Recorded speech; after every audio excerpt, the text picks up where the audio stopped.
to Bella's Fashionistas Home Edition. I am your host, Fleriser Bello.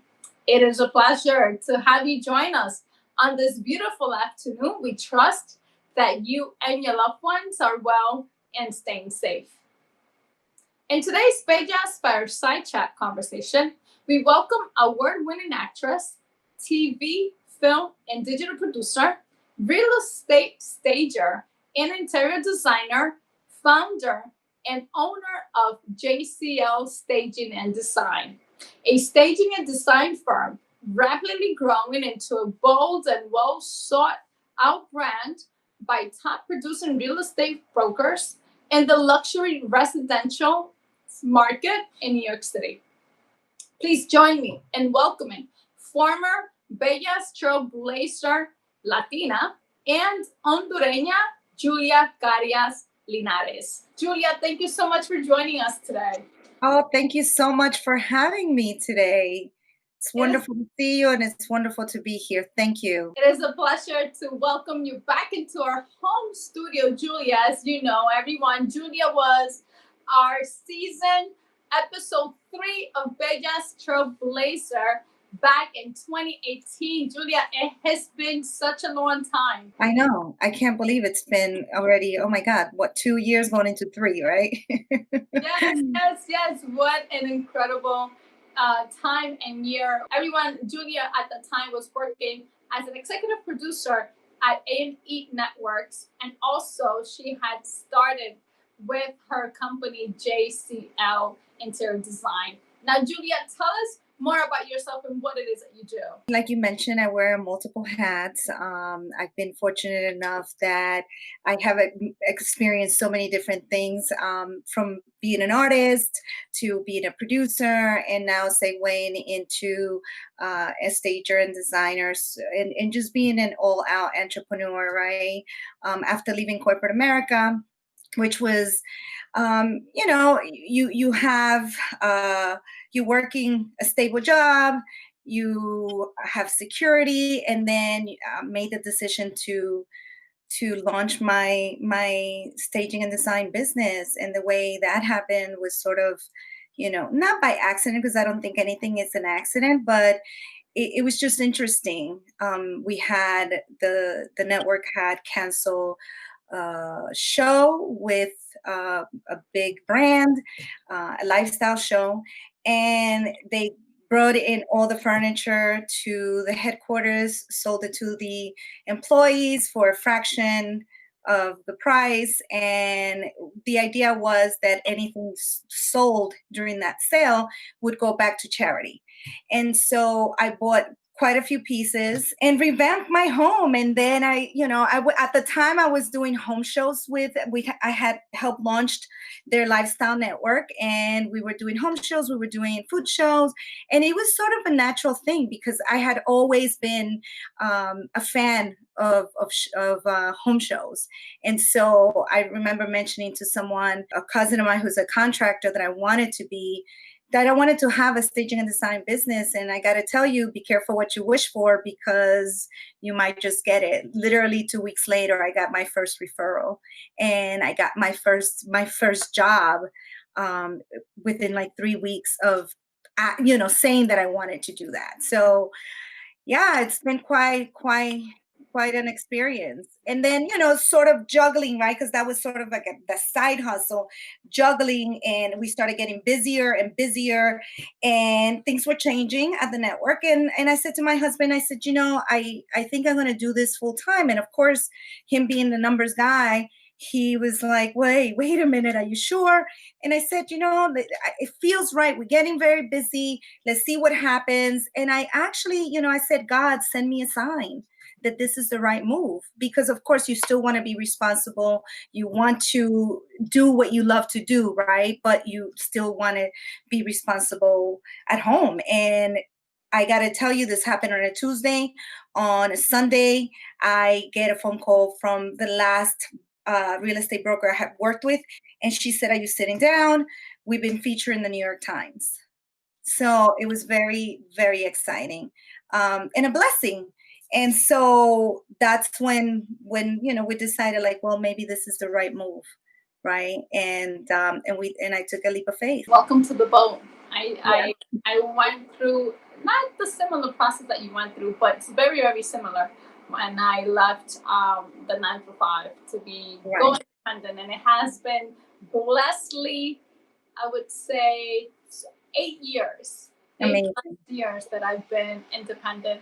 It's not an easy ride. A lot of people think that when you're an entrepreneur, that is a linear line. No, you go up and down. But it is the best experience I've ever had, and I would not change it for the world. You have to reinvent yourself every time, right? Every season. And Mhm. so being the artist, because I've always loved the arts, I think that this was a different kind of business that allowed me to generate income, but at the same time continue to be artistic, right? Because it allowed me, I felt like, okay, this is wonderful. Here you have taking beautiful listings and apartments and just making them even more beautiful and helping the buyers fall in love with the place. So, but in the midst of this, because I could never do one thing at a time, I still was producing. I still was collaborating with other colleagues, and also my mind always thinking, right? How do I elevate this business? How do I make my this brand new like company, right? And let people know that we exist. And I Mhm. said, wait a minute, I know how to create TV. I'm gonna make a show around it. And so I called my friends who are incredible producers, and I pitched them the idea, and they loved the idea. And we put together a sizzle. We pitched it around. At the time, we were getting a lot of like, well, it's too wholesome. There's not enough drama, because I wanted to create something that was going to be aspirational. A lot of times with these reality shows, you see a lot of cattiness, a lot of fighting in between women and not really collaborating. And I think that one of the reasons um, why Sex and the City, for example, was so successful, and still to this day people love that show, is because you had the camaraderie of four women that no matter what happened, right, they will fight, they will have their mishaps, but they always managed to come together. And I think that that's what I always want to focus on, creating content that reflects the kind of life that I want to live. And also, most importantly, I think, is also bringing in, like, we owe it to the next generation of young women, right, to be an example and say, you know what, we can work together. But yeah, I wanted to create something, and so we pitched it, and again, we didn't sell it, but we decided, well, with today's technology, we're going to launch it on our own, and that's what we're in the process of doing. We're in the process of doing that. So I have my hands on a lot of different things. And you've been doing so many things. How Yeah. exciting is that? I see you producing, Omni Festival, teaming up with other Latina powerhouses, and just making it happen. So I'm so proud of you. You're Thank such an you. inspiration. My career started in front of the camera. I actually auditioned for Selena, got really close to that role. And, I decided to pursue an acting career. My mom was not very happy about it, but at the end, she was supportive. But I had decided that I'm always trying to find solutions, right? And at the time, I wasn't being cast because I was either too Latina, too New Yorker. And I decided, well, how about if I produce? I could produce and I can do my own thing. And so that's where I segue into producing. But I started off as an actor. And so when this project came along, Perception, um, the writer director Andres Arias said to me, I came in originally as an executive producer, and he was having a hard time finding an actress to play the character, who happened to be Hondureña. And he said to me, why don't you you're an actress, why don't you do the role? And I'm like, I don't know. At the time, I had so many things on my plate. And I said, well, no, I think that I just want to be an executive producer. Let's just try to find somebody else. And he said, okay. But then he came back again and he said, I really want you to play this role. And what attracted me about that particular project, short film, about a Honduran woman who has to leave her country, and it was during the time where we were seeing a lot of the caravan, that are people that were traveling from from Central America to the U.S. and immigration is something that is very close to my heart. It's something that I've experienced. It's something that I have had families and friends who've experienced it. And I just thought that it was, again, one of those stories, one of those narratives that can help us see, immigration from the other perspective, right? And I decided to do it, and we've been very fortunate.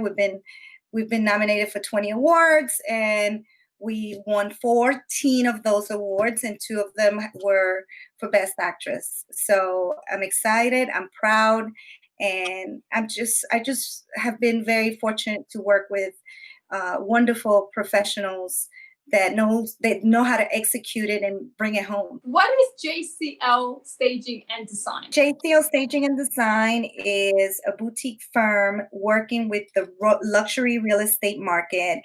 And it was born out of my experience in producing home shows.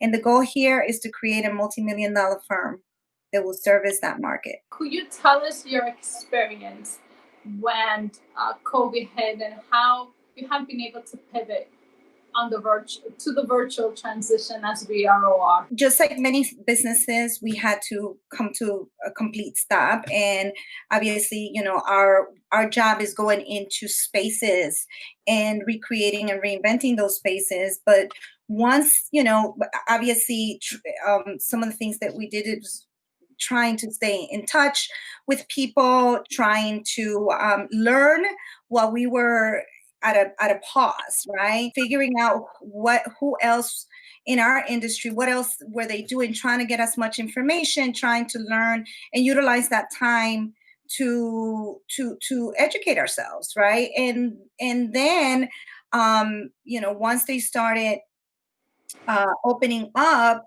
we again, as a small business, a young business trying to penetrate this particular industry, it's been a lot of work. And so we had to put protocol in place, try to figure out what those mandates from the state and the city to try to stay abreast, because our main goal is to make sure that, beyond everything else, that our staff is safe and that the people that we interact are safe. And so implementing a protocol that will help us maintain those safety. The way we've been able to pivot, it's like think outside the box. Okay, we can't go in there right now.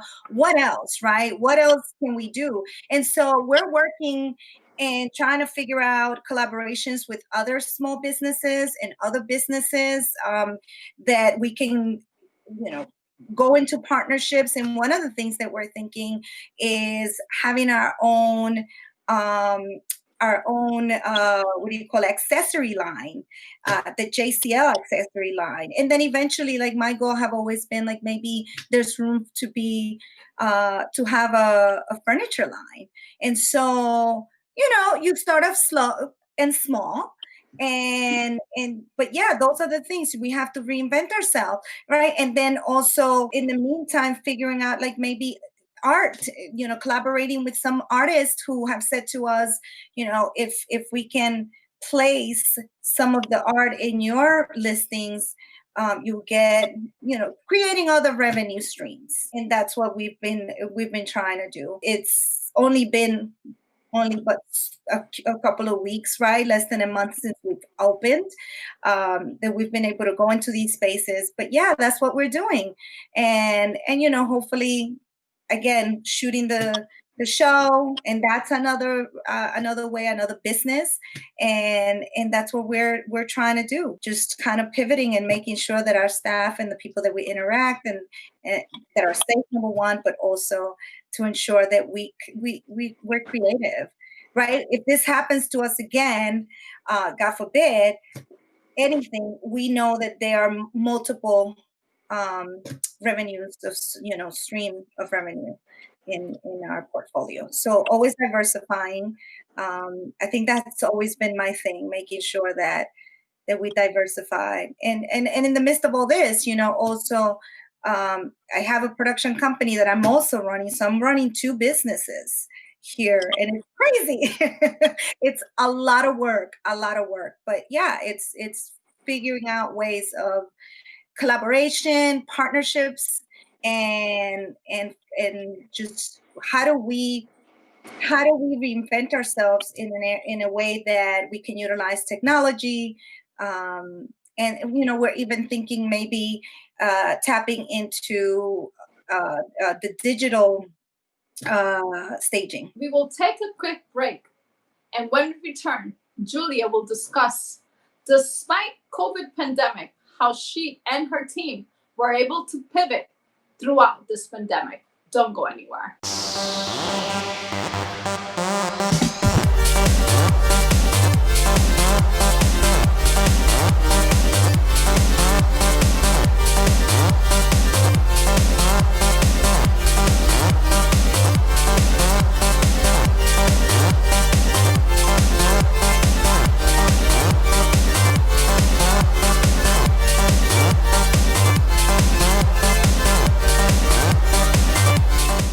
Welcome back. Julia, despite COVID and a lot of businesses being closed, of course, your business in real estate, it's showing significant numbers of increasing in sales. Tell us more about how JCL has been able to have successful stories despite this pandemic. I think what we've seen is a demand in the real estate market, right? So what we're looking at is that people are looking to buy and they're looking to sell. Those who were in the city are looking to go into the suburbs, have more space, more greenery. And then we have those who are looking to buy because it's a good financial move. And so what we're seeing is people having different financial choices and really taking advantage of what the market is showing. And so we've been fortunate enough to get a lot of requests for proposals, and what we're trying to do is really customizing those proposals and facilitating incentives for our clients, and really crushing the numbers, because we know people are making choices very strategically, financial choices strategically. So, and then the other piece of it is really focusing on our relationships, right? Relationships is everything. What's been fascinating is that one of those proposals that came back was actually my first client, that guy that I told you who gave me that first job. He actually came back and actually was a repeated customer. It was a repeated client that we did a smaller unit for him. They sold it rather quickly, and he wanted to. He's now selling his penthouse, and so he reached out to us. The real estate agent reached out to us, and we were really able to be methodical about our numbers, and without sacrificing the design, right? Because that's always a very careful balance that we have to make sure, because we are focusing on that luxury market, and so it's we just got to be really thoughtful about how we put the design together, and really being conscious that people are going to be really careful how they're investing their money. But definitely there's been a demand in the market, is there, and we're just trying to, again, just really focus on working on those relationships, and really doing a good job at making sure that we deliver at a certain level of luxury and yet be financially conscious. Tell us a little bit of those clients. Are they more in the city? Are they spread around in the suburbs, Greenwich, perhaps? So I would say 95% of our clients are New York City clients. they might live somewhere else in the world. We've had somebody who was in France, or we had somebody that was on the West Coast, but they had property here in the East Coast, in New York City specifically. And they, these are people that often have more than one home, more than one unit. And so you see a variety. I mean, sometimes we also see, people buying, selling their first home in order to buy their second home. But it's been interesting, because I think that the lowest price unit that we've staged has been at the $900,000 mark. It's been interesting. And we recently did a $13 million right before COVID hit. And right now we're focusing on $3 million, in the range of 2.5, $3 million range, $4 million range. So that's been very interesting. But with that said, that clientele expects a certain level of work, a certain level of design, a certain level of furniture, right? It has to be at that level. So it's very demanding, but also very gratifying, because there's nothing more gratifying for us than to have a space that's already beautiful be even more beautiful, and ultimately sell fast because of our work. And interesting enough, the reason why people stage, I mean, this reason number one is because most buyers don't have the vision to see how they can, I guess, furnish that space. But also, and most interestingly, is that spaces look smaller when they are unfurnished. And so, the space, you can really maximize a space. I remember the one that was featured in the New York Times. When we first took a look at it, it had furniture because there were tenants. This was one of the individuals that was not living in the States. And the way the tenant had it set up, it was like a long living room dining space. And we strategically put the furniture a specific way that we were able, not only were we able to they had like a 2-seater bar dining situation happening. After we were done, we had 4 seating. We had, a full couch, a sitting, even a sitting area. And then we were able to add a working space in the space that the broker walked in. She was like, "Oh my God, you just added a complete other section, right? Another space, another area that was normally, I don't know, a 2 area, the dining and the living room. We created an additional space." So I think it's about being smart. As we know, New York City apartments are very small. And so we're working with small spaces, and also being strategic with our furniture. You can't put large furniture in a small space, because clearly it's going to make it look smaller.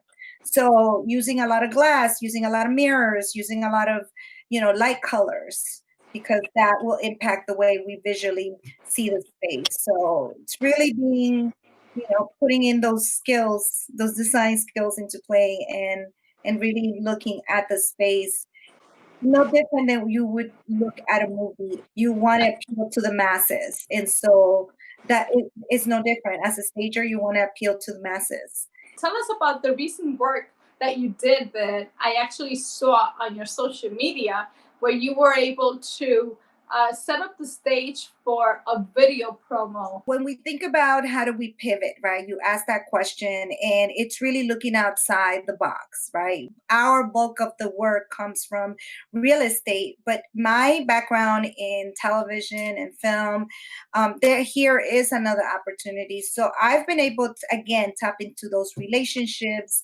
and really find different projects within the media space. So we were fortunate enough to work with my old community, my old family, my A&E family, who essentially we worked on a promo for one of their shows that was premiere on the History Channel. So that was very exciting because it was different. It had a specific kind of aesthetic. The turnaround it's always a fast turnaround. What am I saying? Every client wants it done yesterday. Yes, But yes, it yes. was fun because I was working with people who I had worked with before. I understood what they wanted. We executed, and at the end, they were extremely happy with the work. And again, working, collaborating with different with different businesses, we were able to actually commission one of the artists that we're working with, Bermano, Joel Bermano, who specifically did an art piece for that set design. And so it was exciting, to be working one with people that I love and I've worked with before, but also now changing a little bit the narrative. Right now, we're dealing with media, and it was a fun, and it was quick. We did it. It unlike staging, which is a 3-month contract, this was a pretty fast turnaround. Once the set design was done, we just waited for them to shoot it, and then they're like, "Okay, come and pick up your stuff." So that was great. And again, it goes back to what you were saying. How do we shift? How do we make it work? How do we think outside the box and figure out how to get clients in a different space, in a different, doing something different, but yet still utilizing the art of design. What's next for JCL? With JCL, again, we're excited about the project with the TV show. We're also exploring other opportunities with in the media space, but we also want to really focus on being involved with talented young people who are looking to do interior design. Really want to focus on that, and try to like highlight and bring talent, nurture talent. I think that for me is very important. I talked about that a little earlier when I was talking about my media world, in my space in the media world. It's going to be very important. So doing that, and then again, just finding a way to get the word out, working with the relationships that we have, and getting the word out that we exist. I think that that's going to be important in our success, in our growth, and just trying to figure out another way to launch this accessory line. So the accessory line, the show, and working with young talent that are looking to be in the design space. So I'm excited about that. And Yeah. we're growing as a company, right? I'm working with an incredible team. My COO, Christina Sodano, has been incredible. She comes with new ideas. She's someone who's ran a business before, and so we're excited. We're really excited about our growth. I didn't quite say this before, but Julia is one of my mentors and advisors who I constantly run up to and say, "Hey, Julia, I have this. What do you think?" Thank you for being an invaluable supporter to Bella Fashionistas, and obviously to me as a beginner. And of course, we're all growing every day. Absolutely. I think that what's beautiful is when somebody calls you for advice and they actually implement the advice. And it's wonderful. And I'm just so happy to be able to be here for you, and anything that you need, I'm here. How can people contact you? You can go to our website, www.jclstaging.com. You can follow us on all our social media handles are at JCL Staging Design. Thank you for joining us. Be sure to follow us on social media at Bellas Fashionistas and our media partner at BronxNet TV. To watch more of our programming, please visit our websites at bellasfashionistas.com and our media partner at bronxnet.org. Please be safe. Have a great day.